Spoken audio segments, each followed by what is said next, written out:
la nouvelle naissance. Comment peut-il se faire? Comment peut-il se faire? Mon frère, ma soeur, la première naissance, c'est fait.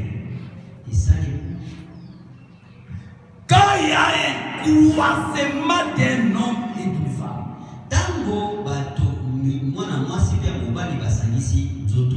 n'y a pas de naissance sans croisement d'un homme et d'une femme. Il faut que l'homme et la femme se rencontrent. L'homme va déposer la semence. Et la semence doit rencontrer un terrain fertile.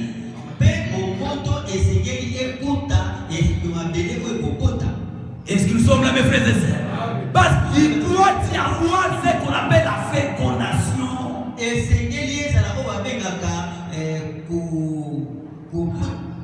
La fécondation, c'est seulement un croisement de la semence des mâles et du femelles. Bien-aimé, quand la semence d'un homme est déposée, dans cette semence, il y a des histoires, des tétards qui doivent maintenant aller à la rencontre d'une semence femelle.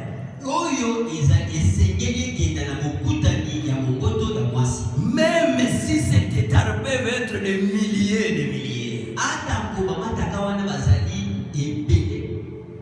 ce ne sont pas tous ces tétards qui vont féconder l'ovule. Cela ne veut pas dire aussi le premier tétard, c'est celui obligatoirement qui va féconder. Parfois, le tétard qui va féconder est là derrière. Ça vient lentement. Mais l'essentiel, dans cet tétard-là, il y a une puissance productive. Alléluia. Et quand cet tétard-là, chez les femmes, peut-être ils ont les ovules là-bas, pas les ovaires.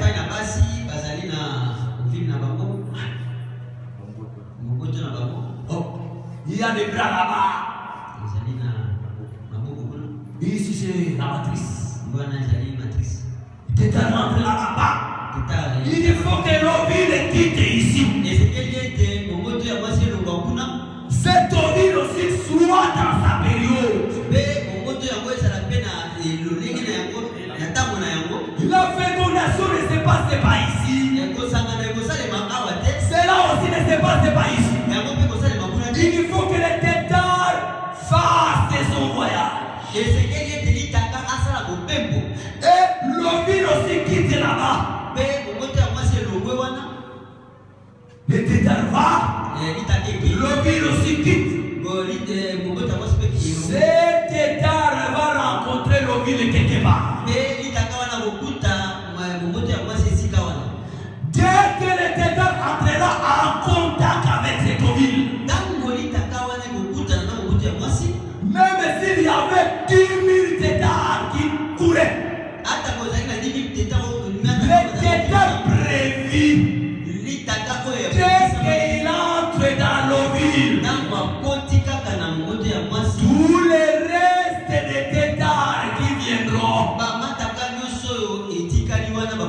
sont détruits. Est-ce que nous sommes là, mes frères? Et l'ovule quitte là-bas, ça retourne jusqu'ici dans l'utérus.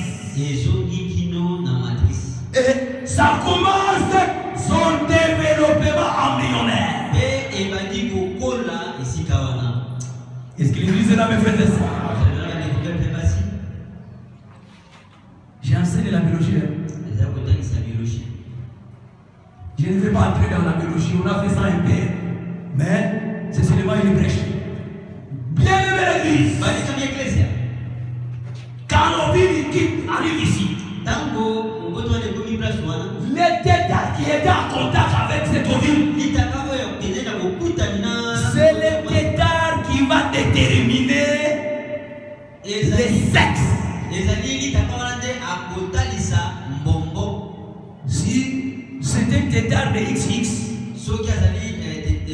parce que nous avons seulement deux types de chromosomes, il y a XY, XX. Si c'est un tétard de X, oh la femme n'a que XX. Un seul X là, il va se mélanger avec le X du tétard.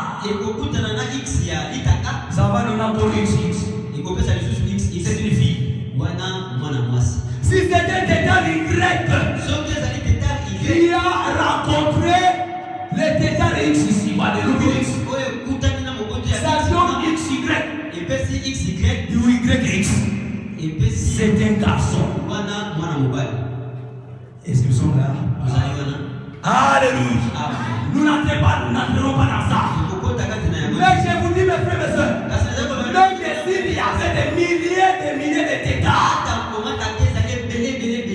tout le reste des tétards tombent. Je vous dis ce matin, la semence que nous avons aujourd'hui, qui produit la nouvelle naissance, cette semence est appelée la parole.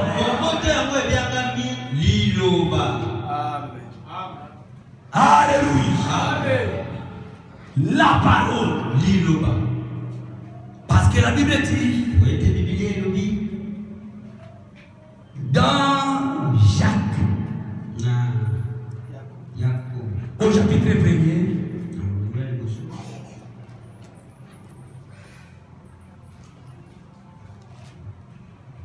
verset 18.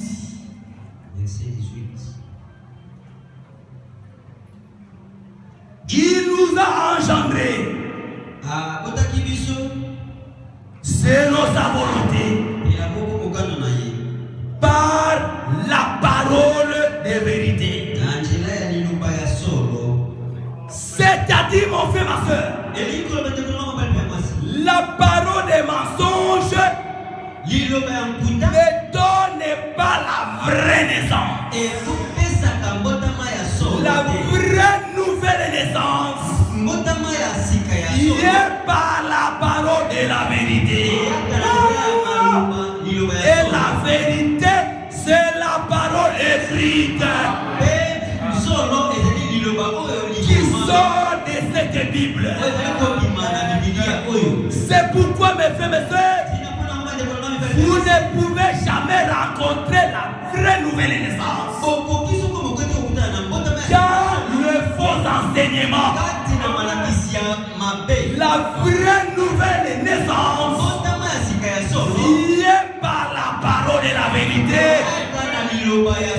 La révélation de cet tonnerre, ce n'est pas la parole de la vérité. Est-ce que vous êtes là, frère? Bien mes frères, la polygamie, ce n'est pas la parole de la vérité. Mais la parole de la vérité qui sort de la bouche de Dieu lui-même. Parce que la vérité ne sort que de la bouche de Dieu. Où est-ce que mon frère, ma soeur, vous avez trouvé? Dieu recommandé les gens d'avoir plusieurs femmes. Vous ne les trouverez pas dans la Bible. Mais la prédication d'avoir une seule femme, nous la trouvons dans la Bible. Pour éviter l'impudicité, que chacun ait sa femme. Je crois que c'est la vérité. Alléluia. Mes frères frères et sœurs, vous ne trouverez pas la prédication qui parle de la révélation de cet honneur. C'était les voix qui étaient sorties de la bouche de Dieu. Et Jean les avait entendus. Si Jean ressuscite aujourd'hui et qu'on lui pose la question, il va nous dire clairement ce qu'on dirait cet honneur. Jean les connaissait. Il n'avait pas écrit, il n'allait pas écrire de quelque chose qu'il ne connaissait pas.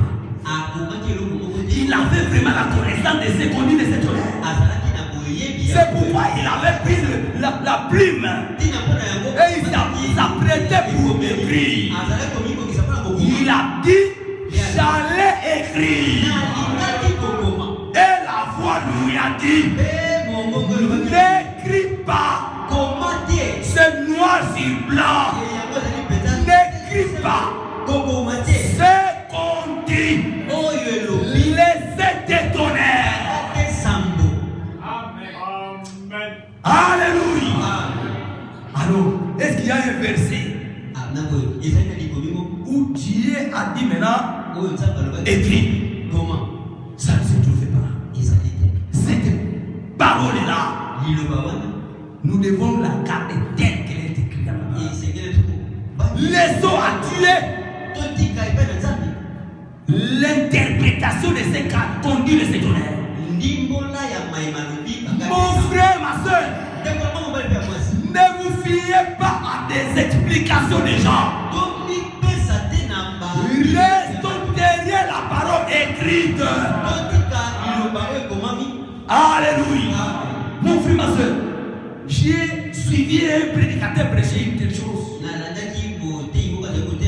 Il commençait à montrer les types, les symboles.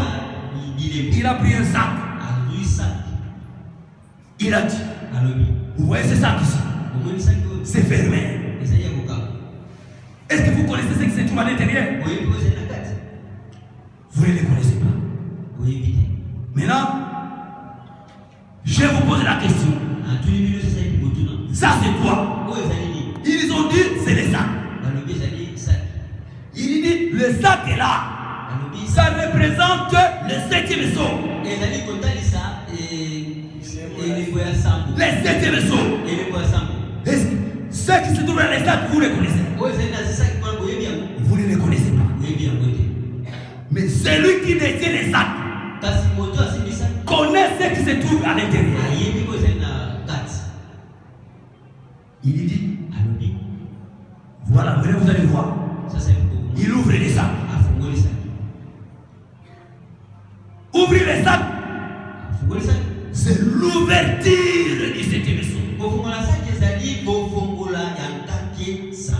Mais maintenant, quand j'ai ouvert le sac, est-ce que vous connaissez ce qu'il y a à l'intérieur? On ne connaissait pas. On ne connaît pas. D'ailleurs, il n'y avait personne qui avait répondu. Il a dit, vous n'avez pas répondu. C'est le silence qui se trouve dans l'Apocalypse. Soyons derrière la parole. N'expliquez rien. Restez derrière ce qui est écrit. Après avoir tout expliqué, il va sortir la chose qui était à l'intérieur. C'était un papier blanc. Il montre aux gens. Vous voyez ça? Oui, c'est un papier. Qu'est-ce qu'il y a sur ces papiers? On ne connaît rien.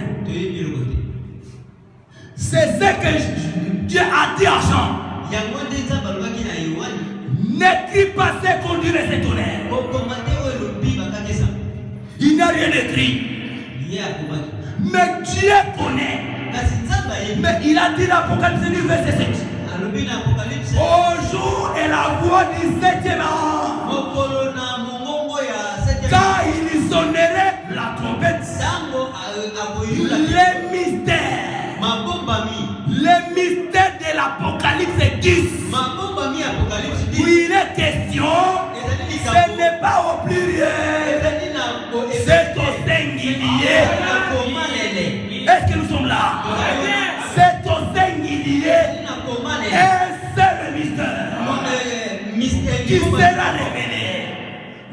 plus grand mystère de la Bible qui devrait se révéler par les prophètes, c'est le mystère de la divinité de Jésus. Alléluia. Mais le mystère de l'Apocalypse 10, cela sont oubliés. Premier, deuxième, troisième, quatrième, cinquième, septième. Si c'était ce mystère-là, ça devrait être au pluriel. William Branham est venu. Il n'est pas venu pour nous amener plus loin, mais il nous a ramenés. Il nous a retourné. Oh, il nous a retourné à quoi? Il nous a retourné sur les fondements des apôtres. Alléluia. Oh, parmi les apôtres, il y a un apôtre qui nous a dit: n'allez pas au-delà de ce qui est écrit. Restons sur la parole écrite. Bien-aimés frères et sœurs, un enseignement qui ne se trouve pas dans la Bible ne vous donnera pas la vraie naissance.